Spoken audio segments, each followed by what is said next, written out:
Bonjour, dans cette deuxième séance qui sera consacrée au flux et au bilan, hein, nous allons nous intéresser si vous voulez, aux différentes significations du flux, hein, qu'est-ce qu'il représente, et bien sûr au bilan et ses structures, les structures de base ou les éléments constitutifs du bilan.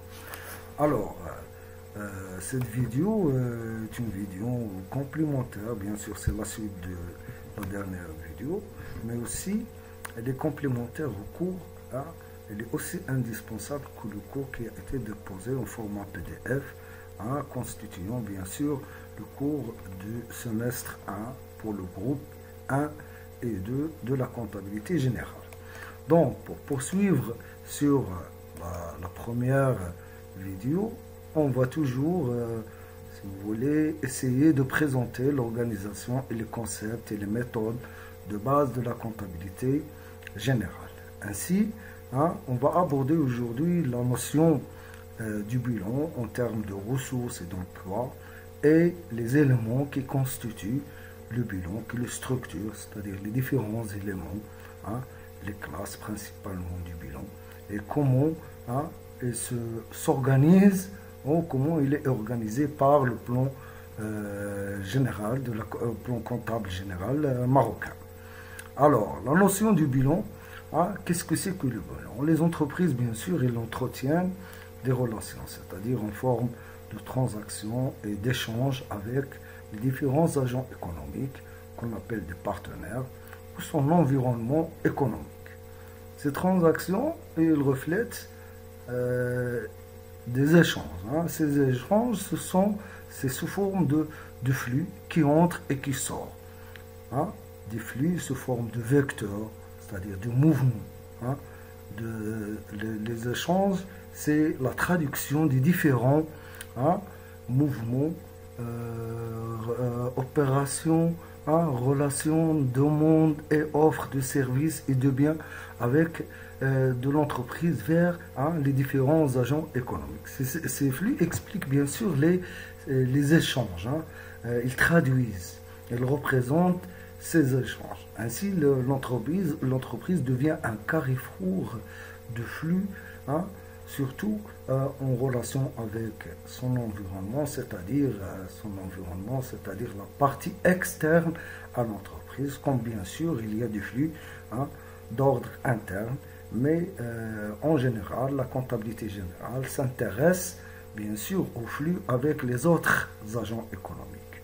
On va le voir par la suite.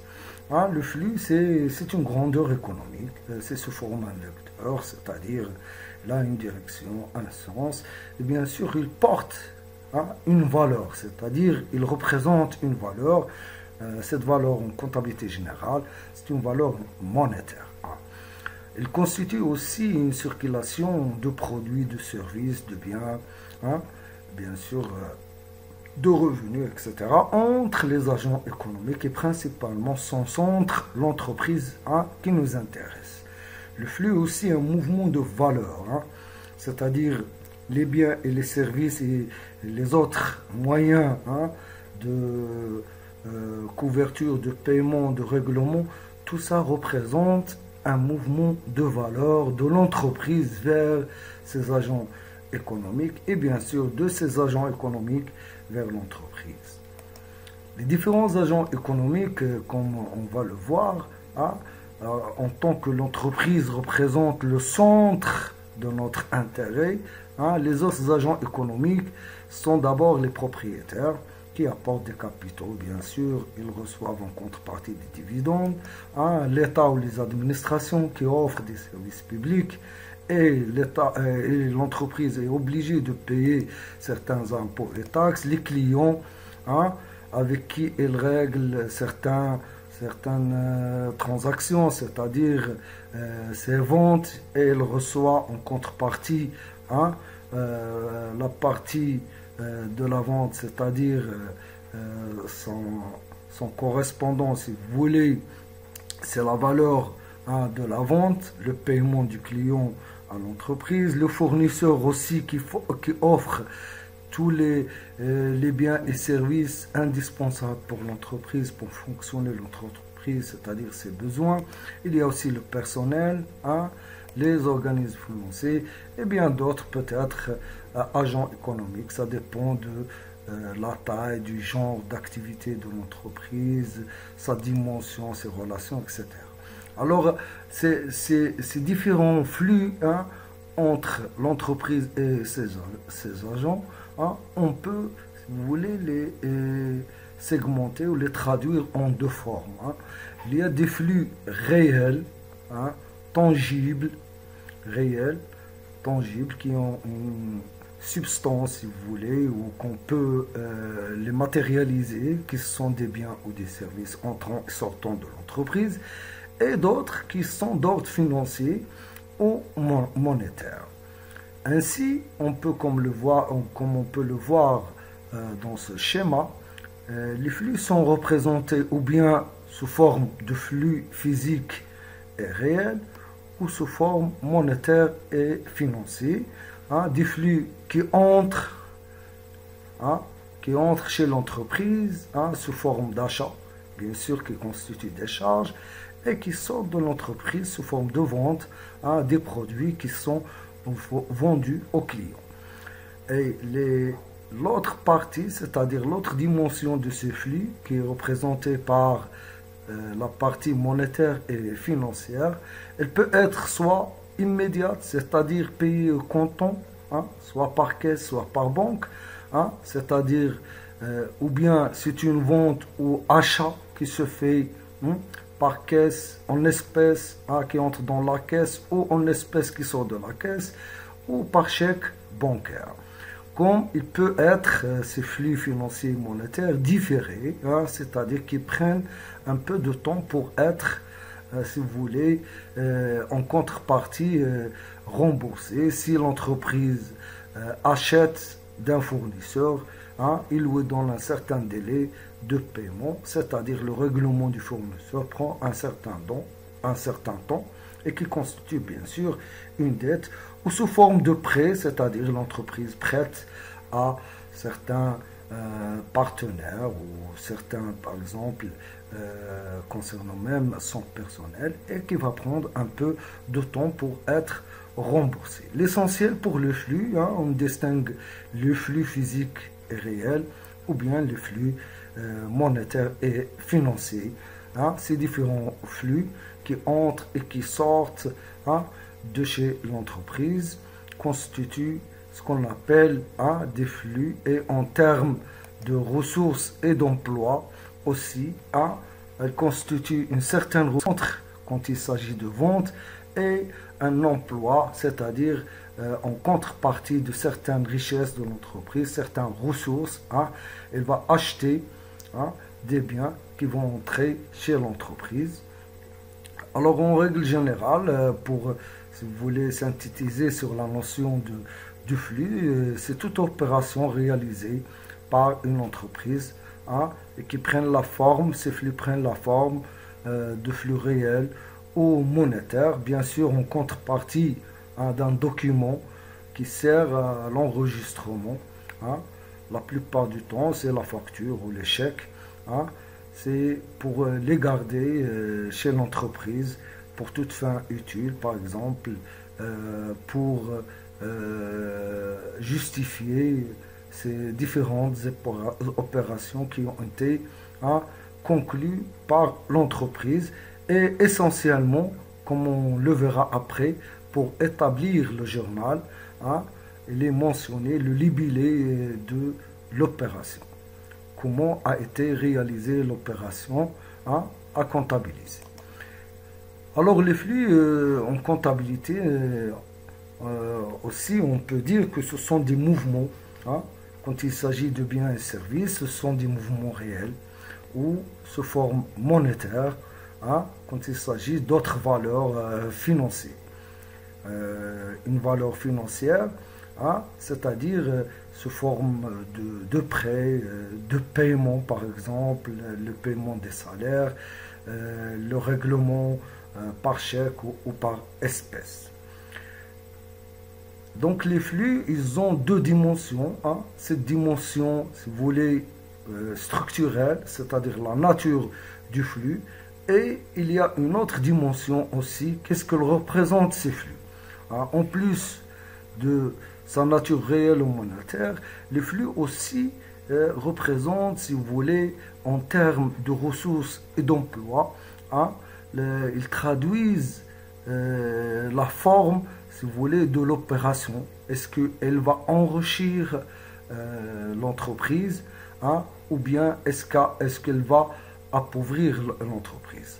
La notion de ressources et emploi est liée directement au flux, c'est-à-dire c'est le flux qui va traduire, si vous voulez, ces deux notions, c'est-à-dire l'emploi, l'utilisation des biens et du service a été couvert ou réglé par quel moyen, hein, c'est la notion de ressources, c'est-à-dire les ressources qui ont permis à la réalisation de l'emploi. Le flux, il traduit, il représente cette relation, si vous voulez, de ressources ou d'emploi, et il nous informe sur la nature de l'opération. Est-ce qu'il s'agit d'une ressource pour l'entreprise? Est-ce qu'il s'agit d'un emploi pour l'entreprise? Pour chaque opération, on distingue ainsi un flux qui procure une ressource. C'est son origine, c'est l'origine du flux, hein, le départ, si vous voulez, du flux vers l'entreprise. Il constitue une ressource pour l'entreprise. C'est le moyen de financement. Le flux qui représente l'emploi, c'est-à-dire le flux dans sa direction, sa destination, hein, il représente l'utilisation de ce financement. Donc, une opération, normalement, à travers une opération, il y a deux flux, au moins. Hein. Au lieu de dire un flux, il y a deux flux. Il y a un flux de ressources et en contrepartie, un flux qui représente l'emploi. Les flux sont donc des ressources et d'emploi, sont l'ensemble des ressources et l'ensemble des emplois, c'est-à-dire les différents flux, hein, qui entrent et qui sortent, traduisent les ressources qui sortent ou qui entrent, ou les emplois chez l'entreprise. La ressource correspond à l'origine du flux, c'est-à-dire est-ce qu'il y a le départ du flux, de quelle partie, hein, il commence, et l'arrivée d'un flux, il traduit la destination du flux, hein, qui en même temps correspond à l'emploi, si vous voulez, de la ressource utilisée. La ressource correspond à l'origine du flux de l'opération, hein, c'est-à-dire c'est elle qui a permis l'opération. L'emploi correspond à l'utilisation de la ressource. Elle est la destination ou l'aboutissement, hein, de l'opération. La comptabilisation, normalement, s'effectue, hein, en principe à travers ces deux termes, ressources et emploi. Et le flux, il représente, si vous voulez, hein, ce cheminement, ou bien de la ressource, ou bien de l'emploi. Il nous éclaire, si vous voulez, sur l'origine de l'opération et son utilisation. Alors, les ressources, hein, c'est le financement au moyen qui a permis la réalisation de l'opération, hein, c'est l'origine du flux, et on n'entend pas emploi, c'est l'emploi de ces ressources de financement, c'est-à-dire l'utilisation qui a été faite de ces ressources. En conséquence, si vous voulez synthétiser sur la constatation et la saisie des opérations en comptabilité, une opération, c'est préciser le moyen réalisant l'opération, c'est-à-dire la ressource, les moyens disponibles pour réaliser, hein, n'importe quelle opération. Et comment, hein, cette ressource a-t-elle été utilisée, c'est-à-dire son emploi. On va donner un exemple, si vous voulez, pour essayer un peu d'expliquer en termes chiffrés et en termes représentatifs, hein, cette question de ressources et d'emploi. Une entreprise qui achète un bien X à l'aide des fonds remis aux fournisseurs d'une valeur de 1000 dirhams. De quoi s'agit-il par exemple pour l'entreprise E et de quoi s'agit-il pour le fournisseur F? Donc, pour l'entreprise E, le bien X est alors un emploi. Elle a acheté quelque chose qui va entrer chez elle. C'est un emploi, il va l'utiliser. En contrepartie, bien sûr, il a payé 1000 dirhams à l'aide des fonds, ces fonds qui constituent 1000 dirhams. La marchandise est un emploi et les moyens qui ont réalisé l'opération, qui a permis à l'entreprise de réaliser l'opération, ce sont les 1000 dirhams. Ainsi, les 1000 dirhams constituent les ressources employées et bien sûr la marchandise, achat de biens X constitue l'emploi.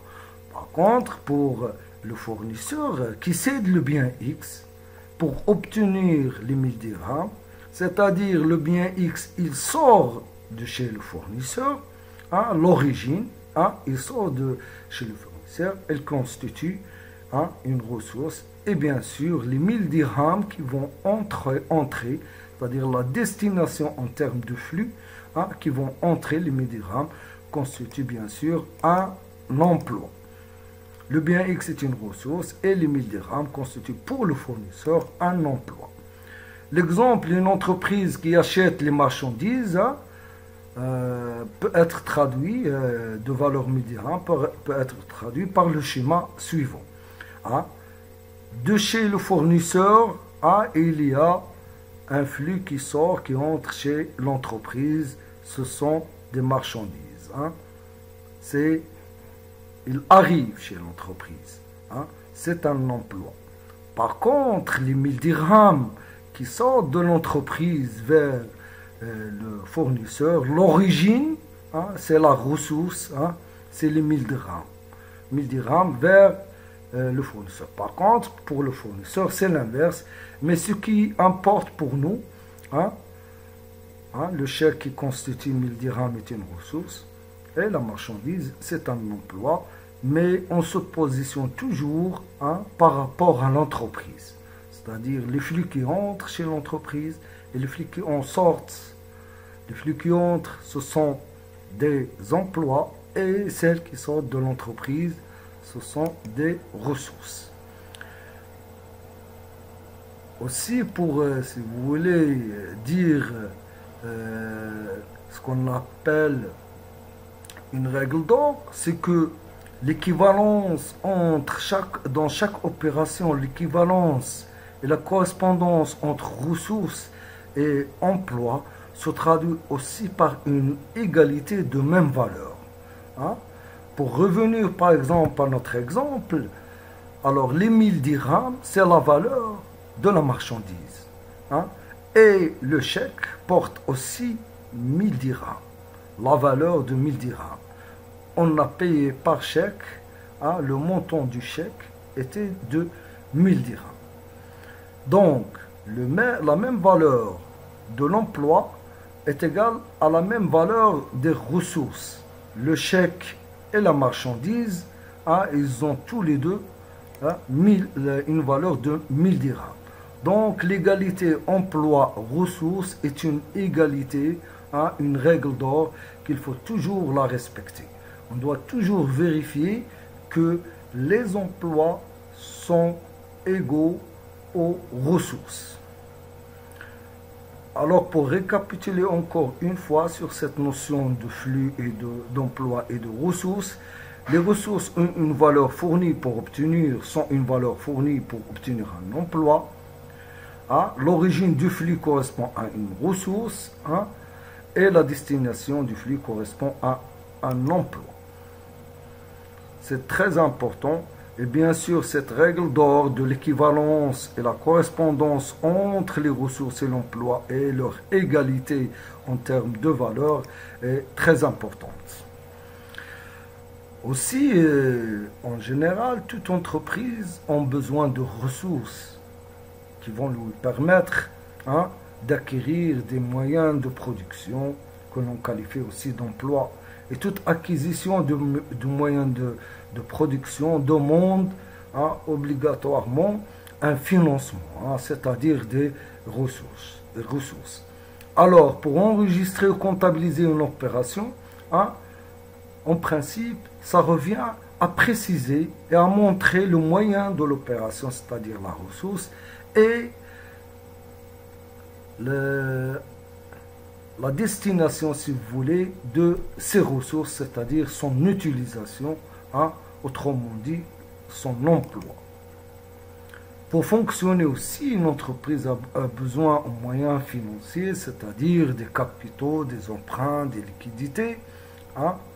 Et ces fonds, normalement, vont permettre des investissements pour acquérir des moyens essentiels à l'entreprise, que ce soit du matériel, des immobilisations, des marchandises ou bien des services nécessaires à l'exploitation. Alors ces moyens, ce sont des investissements.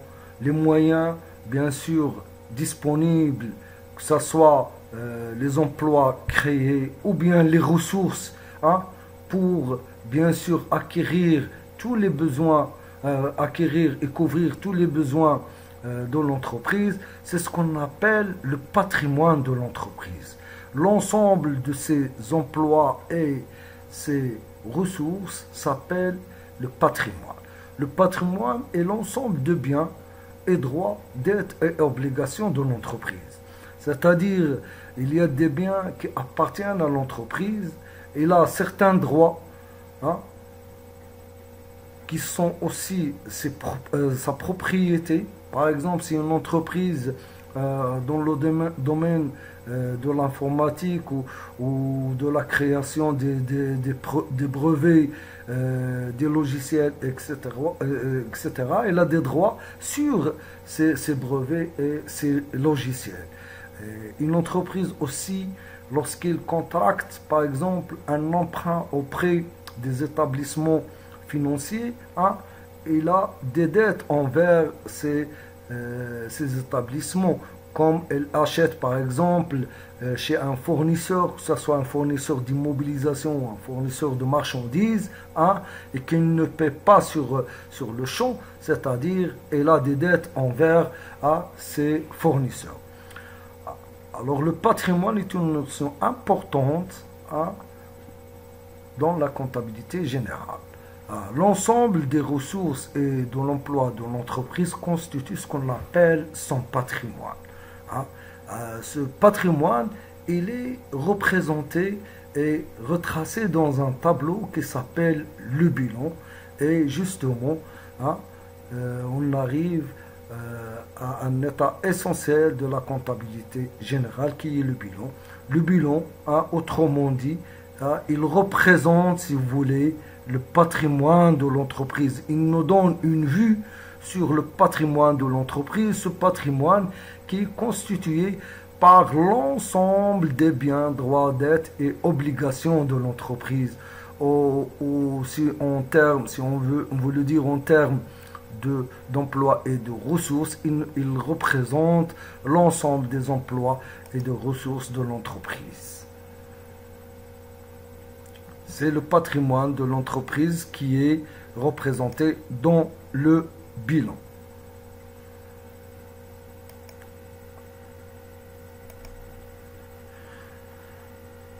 On arrive maintenant à l'état de synthèse essentiel du secours qui est le bilan.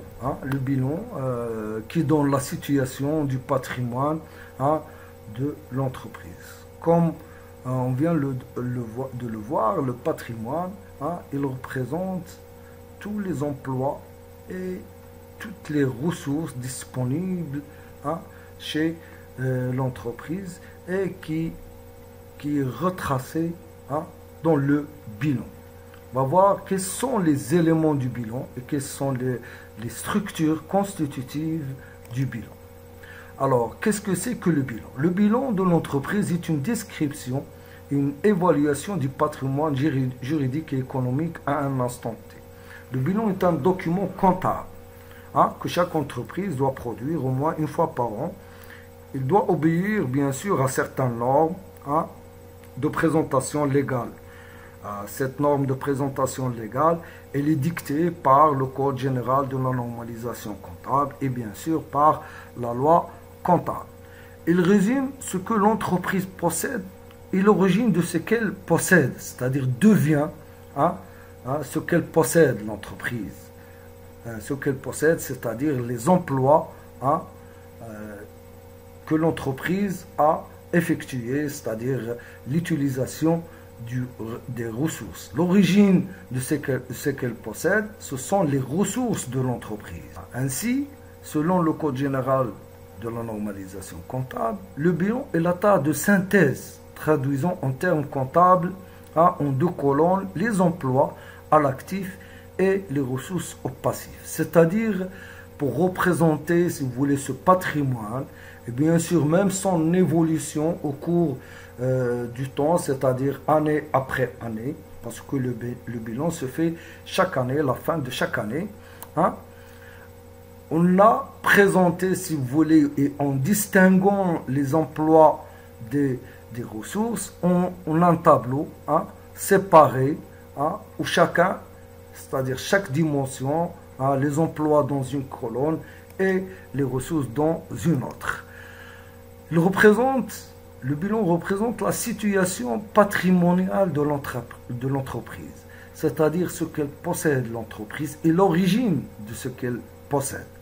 Le passif du bilan décrit les ressources aux origines, c'est-à-dire dans la colonne à droite, il y a le passif, il représente les ressources ou l'origine de financement des emplois de l'entreprise. Les emplois, c'est dans l'actif du bilan, c'est-à-dire la destination des ressources, l'origine des financements. La destination, c'est les emplois, c'est-à-dire l'utilisation qui ont été faites de ces fonds, c'est-à-dire de ces ressources. C'est les emplois en biens, en titres, en marchandises, les diverses immobilisations, etc. Alors, le passif, il représente les ressources en termes de capitaux propres et les différentes dettes de l'entreprise. Par contre, l'actif du bilan, il représente les emplois qui ont été faits de ces ressources. Les emplois, c'est-à-dire l'utilisation des ressources de l'entreprise qui sont principalement les capitaux propres et les dettes. Et comme on va le voir par la suite, les détails, si vous voulez, de ces différentes dimensions du passif et de l'actif. Alors, toujours le bilan qui est un état de synthèse, il expose séparément, si vous voulez, les deux actifs en 2 colonnes, l'actif et le passif. C'est sous forme de tableau qui représente le patrimoine de l'entreprise et qui est établi chaque année, à la fin de chaque année, au 31 décembre, comme ultime délai de présentation du bilan. L'actif, c'est la partie gauche du bilan, c'est les emplois, c'est l'équivalent des emplois. Il représente aussi les biens et les droits que l'entreprise possède. La partie droite, c'est le passif, partie droite des ressources. Origine des financements de ces différents biens qui figurent à l'actif du bilan. Aussi, on peut aussi dire que le patrimoine d'une entreprise est l'ensemble des biens corporels et incorporels, des droits et créances à une date T. Alors, comme on va le voir par la suite, que au niveau de l'actif, il y a certains éléments structurés en termes de biens corporels et incorporels, ce qu'on appelle l'actif immobilisé ou les immobilisations corporelles et incorporelles. On va détailler un petit peu après. Le patrimoine est aussi, si vous voulez, si on veut, en termes de net du patrimoine, c'est la différence entre les biens et les créances que possède l'entreprise, moins bien sûr les dettes qu'elle est obligée de payer, c'est-à-dire les dettes envers ses différents partenaires. C'est ainsi qu'il peut être positif ou négatif le patrimoine net, c'est-à-dire ou bien l'entreprise elle possède en termes de biens et créances une valeur supérieure aux dettes qui ont été contractées, ou bien c'est le contraire, comme elle peut être nulle, c'est-à-dire les biens et créances en rapport avec les dettes sont égaux. Donc deux composantes essentielles, il y a des éléments positifs qui constituent, si vous voulez, la partie positive, si on veut en valeur absolue les biens et les droits, et des éléments négatifs qui sont les dettes et les obligations que l'entreprise doit bien sûr honorer, qui sont des éléments qui sont dans le devoir de l'entreprise de les payer, de les régler. Le patrimoine, on peut représenter son patrimoine net, si vous voulez, le patrimoine net d'une entreprise, qui est égal à l'ensemble des biens et des droits, bien sûr, créances, l'ensemble des biens, moins l'ensemble des dettes de l'entreprise. Ainsi, on peut avoir un patrimoine qui est positif, patrimoine qui est positif, ou un patrimoine net qui est positif, ou un patrimoine net qui est nul, ou un patrimoine net qui est négatif. Ça dépend de la situation de cette différence entre l'ensemble des biens et l'ensemble des dettes de l'entreprise. On peut aussi schématiser en termes de biens, créances et disponibilité le patrimoine. Alors, on peut dire que le patrimoine, ce qu'on possède, c'est-à-dire ce que l'entreprise possède, ce sont l'ensemble des biens, plus les créances et les disponibilités, qui sont, si vous voulez, dont l'entreprise dispose. Et bien sûr, le patrimoine net ou capitaux propres et les dettes.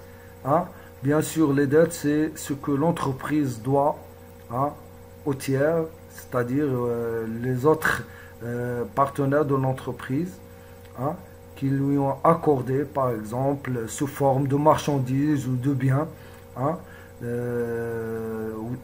ou des services, mais qui n'ont pas encore été réglés, ce qu'on appelle les dettes. Ça dépend des délais, si vous voulez, de remboursement exigibles pour l'entreprise.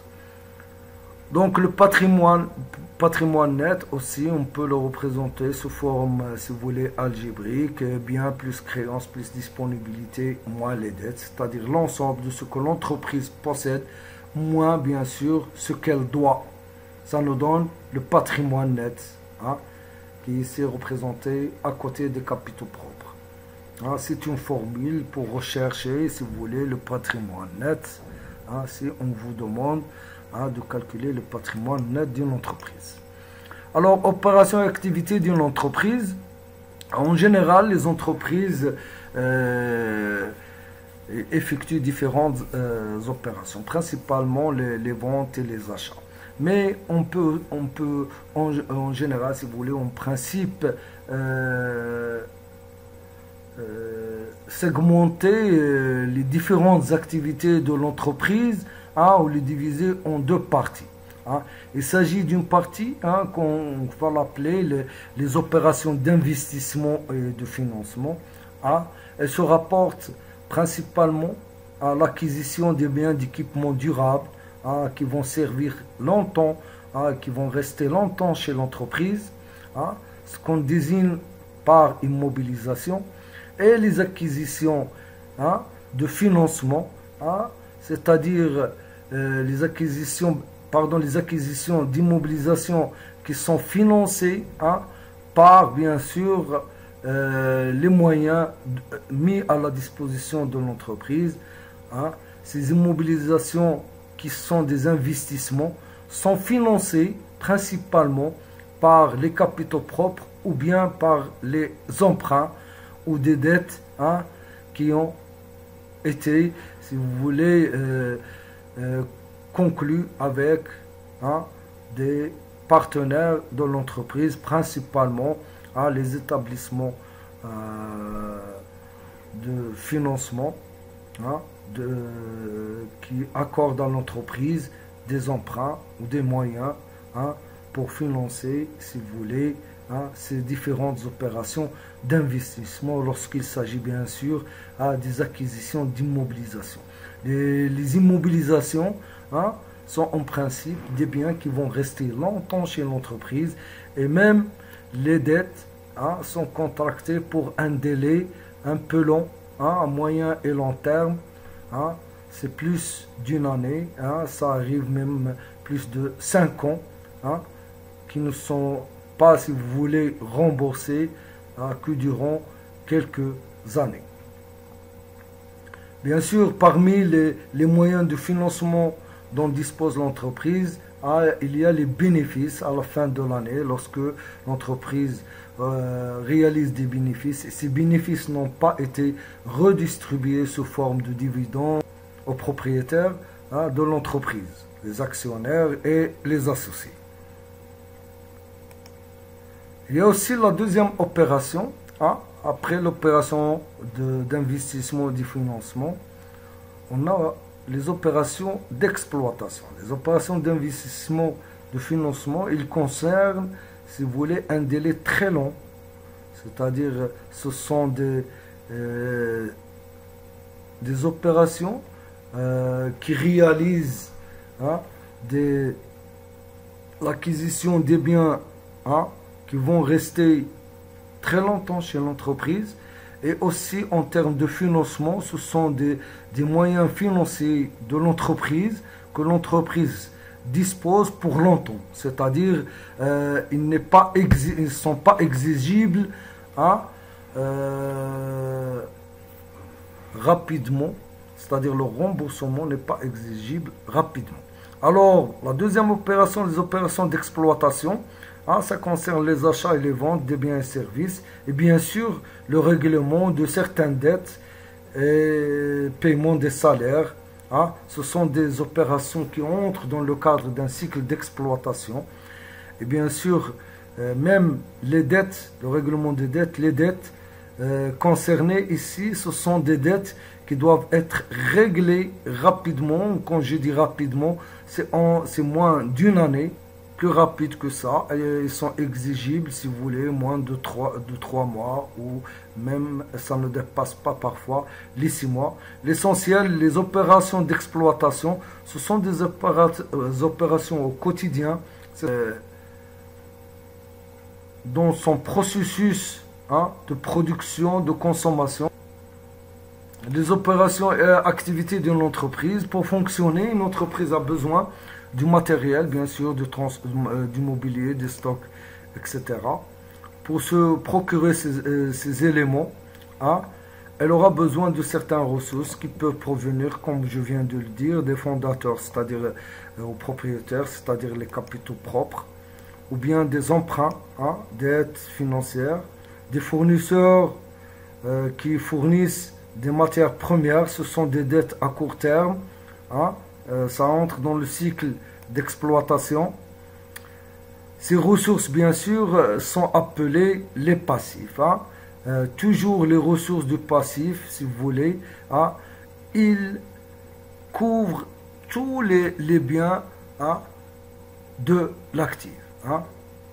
Ce sont ces ressources au niveau du passif qui ont permis de réaliser, si vous voulez, toutes les activités de l'entreprise au niveau de l'actif.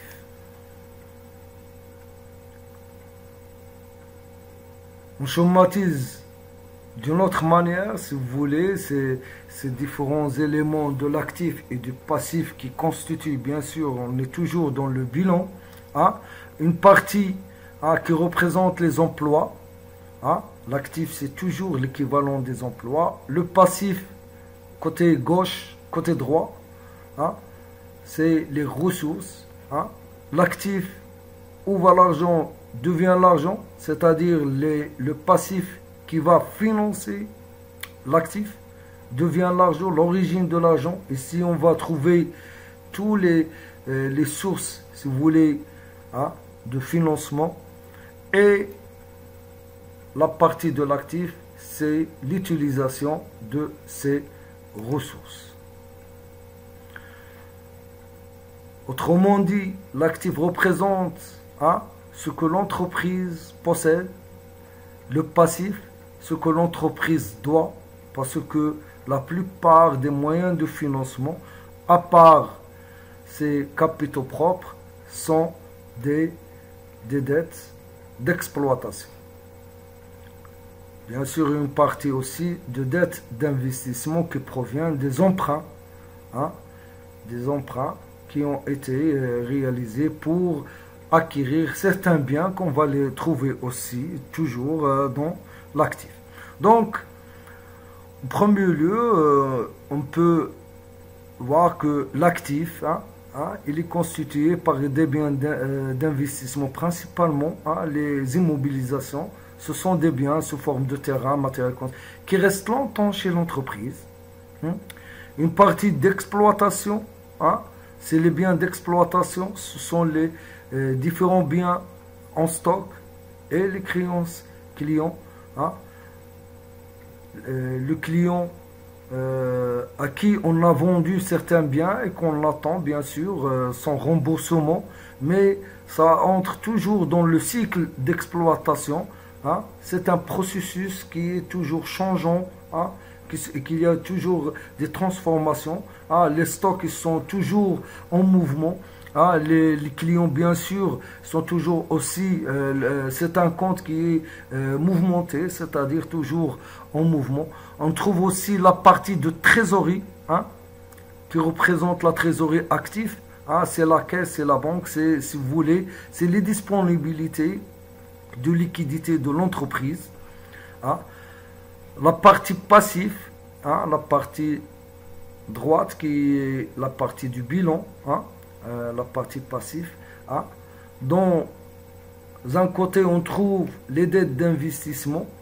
Principalement, ces dettes proviennent en rapport avec les emprunts et les fournisseurs. On trouve ici les fournisseurs d'immobilisation. Comme vous allez le consulter sur le plan comptable, le fournisseur d'immobilisation, c'est le compte 1486. C'est un fournisseur spécial, si vous voulez, spécialisé dans la fourniture des immobilisations. Les emprunts principalement. On trouve aussi bien sûr ici la partie concernant les capitaux propres, le bénéfice, s'il n'a pas été réparti, etc. Il y a une partie relative à l'exploitation, qui concerne bien sûr le cycle d'exploitation, c'est-à-dire tous les achats qu'effectue l'entreprise auprès de son fournisseur, que ce soit des moyens, que ce soit des marchandises ou de la matière première. Aussi, on trouve une partie réservée à la trésorerie passive qui est l'équivalent, si vous voulez, à la trésorerie active, qui va être détaillée comme on va le voir dans le bilan quand on verra la synthèse du bilan et ses différentes structures. Alors, en général, le bilan d'une entreprise, il est constitué par ces différents éléments. On trouve toujours l'actif à gauche qui représente les emplois. Ça concerne les différentes activités d'investissement, d'exploitation. Et bien sûr, le passif à droite, qui représente les ressources de l'entreprise. Pour revenir au terme, si vous voulez, d'identification, de définition, de conception du bilan, l'actif du bilan décrit la composition du patrimoine. L'actif regroupé en trois masses. On trouve trois grandes masses dans l'actif du bilan. Ces trois grandes masses ou classes constitutives de l'actif, ils sont représentés par l'actif immobilisé, l'actif circulant hors trésorerie et la trésorerie active. Dans l'actif immobilisé, on trouve les immobilisations, emplois permanents, les terrains, les immeubles, le matériel, etc. L'actif circulant hors trésorerie, hein, c'est les stocks, les créances, les titres et valeurs de placement. La trésorerie active, bien sûr, principalement la banque et la caisse ou les différentes disponibilités, si vous voulez. Hein, en général, ce que dispose l'entreprise, hein, pour régler, hein, certains éléments en liquide, certaines factures ou si vous voulez couvrir certains travaux de simples travaux, hein, le paiement de, je sais pas moi, les factures d'électricité, d'eau ou des petits achats comme ça qui n'ont pas grande importance, mais la caisse et la banque, ce sont des moyens, hein, qui encaissent et décaissent, si vous voulez. Même la loi, elle oblige les entreprises à utiliser les chèques bancaires lorsqu'elles dépassent un certain montant, hein, de valeur. Pour l'actif immobilisé, on y trouve aussi, comme on va le voir, certaines immobilisations, hein, que ce soit les immobilisations en non-valeur, les immobilisations financières, corporelles et incorporelles. Hein, on va voir un peu en détail ces éléments par la suite. Alors pour le passif, il exprime, si vous voulez, les diverses ressources dont dispose l'entreprise. Le passif comprend 9 rubriques regroupées en 3 masses, lui aussi. Hein, on trouve 3 principales classes. Le financement permanent, hein, représenté par les capitaux propres, les emprunts, etc. Le passif circulant hors trésorerie et la trésorerie, hein, passif. Le passif circulant hors trésorerie, c'est principalement des dettes qui, si vous voulez, sont exigibles, hein, moins d'un an, c'est-à-dire ce sont des dettes, hein, qui doivent être payées avant une année. On y trouve principalement certains fournisseurs. Alors, les éléments de l'actif, comment ils fonctionnent, comment ils sont représentés dans le plan comptable marocain, c'est-à-dire leur ordre de fonctionnalité dans le plan comptable. Hein. Il faut savoir qu'il y a un certain ordre, hein, par lequel les éléments de l'actif sont classés, hein, hein, ce qu'on appelle l'ordre de liquidité croissante. C'est-à-dire, dans le plan comptable, au niveau de l'actif, les éléments de l'actif sont classés par un ordre de liquidité croissante, c'est-à-dire les biens les moins liquides vers les biens les plus liquides. Hein. C'est-à-dire liquide, ça veut dire être rapidement convertible en monnaie. L'actif immobilisé, les immobilisations, hein, ce sont des biens qui sont peu liquides. Par contre, l'actif circulant, parce qu'il entre dans le cadre d'un cycle d'exploitation, hein, ils sont plus liquides que les biens, hein, immobilisés ou l'actif immobilisé, hein, qui restent des biens, hein, d'investissement, hein, qui vont durer chez l'entreprise, qui vont rester longtemps chez l'entreprise. Et bien sûr, la trésorerie active, elle est toujours active, elle est toujours, si vous voulez, en mouvement, hein, que ce soit la banque ou la caisse. Alors, pour les éléments du passif, hein, leur classement, c'est-à-dire comment ils sont présentés dans le plan comptable, hein, ils sont présentés, si vous voulez, par un ordre de ce qu'on appelle d'exigibilité croissante, c'est-à-dire un délai de temps de remboursement des créances, parce que la plupart des éléments de passif, hein, présentent des dettes à payer. Hein. Alors, on les classe par les dettes, hein, qui sont peu exigibles ou moins exigibles, hein, vers les dettes qui sont plus exigibles, c'est-à-dire ils sont rapidement exigibles. C'est-à-dire on part d'un niveau où les dettes moins exigibles, c'est-à-dire auxquelles on a donné un délai de remboursement vers les dettes auxquelles le délai est exigible rapidement, c'est-à-dire qu'il faut les payer à court terme. Donc c'est un caractère de paiement à terme du long, c'est-à-dire un temps un peu long, délai long, moyen et court terme. On trouve en premier lieu les financements permanents qui sont peu exigibles, moins exigibles, c'est-à-dire qui ne sont pas exigibles sur le champ rapidement, les capitaux propres et les dettes de financement, par exemple les emprunts auprès des établissements bancaires. Le passif circulant, les dettes fournisseurs à court terme, impôts et taxes, et les dettes, si vous voulez, sur les acquisitions d'immobilisation qui demandent un délai moins rapide moins long que les financements permanents, c'est-à-dire ce sont des dettes qui doivent être remboursées à moyen et court terme. Alors aussi la trésorerie passive qui est, si vous voulez, la plus exigible, elle est très exigible, c'est-à-dire qu'on ne donne pas beaucoup de délai, principalement lorsqu'il ça concerne les facilités de caisse ou les découvertes bancaires. Les actifs sont classés donc par liquidité, par ordre de liquidité croissante, et les passifs par l'ordre d'exigibilité croissante. Alors, pour schématiser, les actifs durables qui sont les immobilisations sont moins liquides. Les actifs disponibles sont plus liquides. Principalement, le plus liquide dans ce cas, c'est la caisse. Alors, pour le passif, c'est l'ordre d'exigibilité croissante.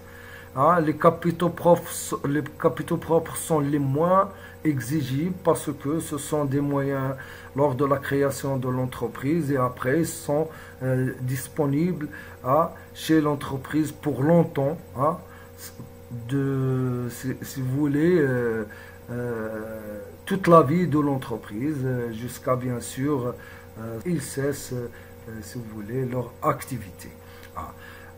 Et il y a aussi les dettes à long terme. Ce sont des dettes surtout concernant les emprunts auprès des établissements bancaires. Ils sont moins exigibles que les capitaux propres. Les dettes à moyen terme, bien sûr, ça concerne principalement les fournisseurs, mais ils ont un délai plus court que les dettes à long terme et les capitaux propres. Et les dettes à court terme, que ce soit les découvertes bancaires ou encore plus exigibles que les dettes à moyen terme, ils doivent être payés à court terme. Alors ce sont les deux ordres qui, si vous voulez, conditionnent la structure du bilan au niveau de son actif et de son passif, liquidité croissante et exigibilité croissante. C'est à travers, si vous voulez, ces deux principaux principes qu'on représente ou qui a été représenté, si vous voulez, les éléments de la structure du bilan au niveau de l'actif et au niveau du passif. Alors, pour une présentation, si vous voulez, encore un résumé de la présentation. Le plan comptable, si vous voulez, décompose l'actif en actif immobilisé, la classe 2, l'actif circulant, la classe 3, et le compte de trésorerie actif, c'est la classe 5. Le passif, la première classe, c'est la classe 1, compte des financements permanents, le compte passif circulant hors trésorerie, et le compte de la trésorerie passif, la classe 5. Encore, si vous voulez, pour plus de détails sur ces notions, à une date donnée de l'entreprise, son patrimoine, c'est-à-dire le patrimoine de l'entreprise, au niveau de son actif, ce sont les biens dont l'entreprise est propriétaire, le matériel, les stocks, les créances, bien sûr.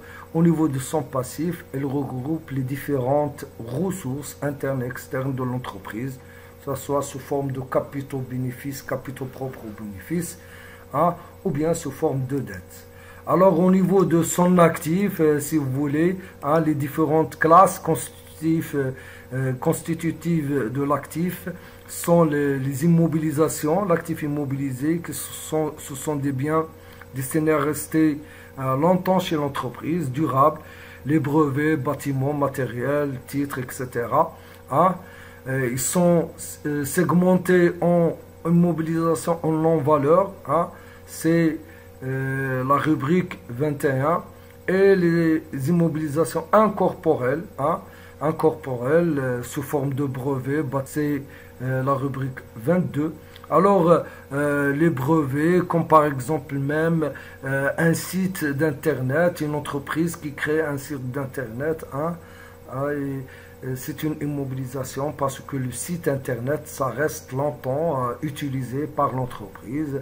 Ça sera, si vous voulez, son interface avec les clients pour faire la publicité, pour présenter, hein, etc.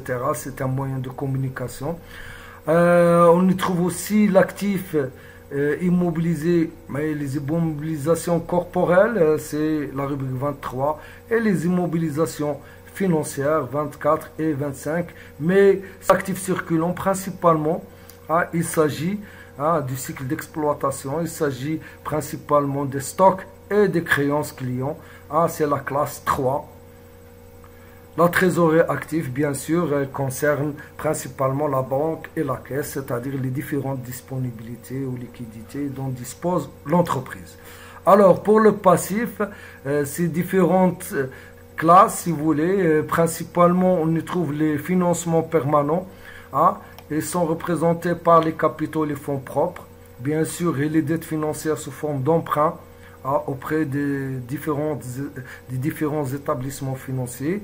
Et donc, le passif circulant, la classe 4, hein, qui est représentée bien sûr ou essentiellement aussi, hein, par les fournisseurs, les organismes sociaux de l'État et les dettes d'exploitation en général. On y trouve aussi les dettes sur l'acquisition des immobilisations, hein, un compte spécialement dédié aux dettes concernant les immobilisations, hein.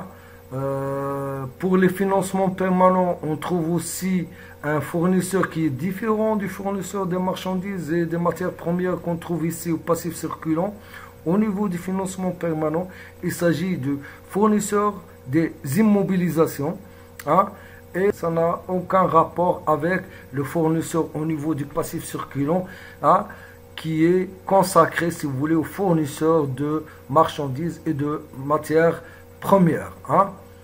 Les dettes d'immobilisation aussi, hein, ce sont des dettes qui sont classées dans le passif circulant, mais vu leur délai qui est plus exigible que celui du fournisseur d'immobilisation, hein, ils sont classés dans cette classe, la classe 4, et à la fin on trouve la trésorerie passif, hein, qui concerne tous les crédits, hein, concernant les moyens ou ressources mis à la disposition de l'entreprise, mais qui sont très exigibles, c'est-à-dire leur délai est très court.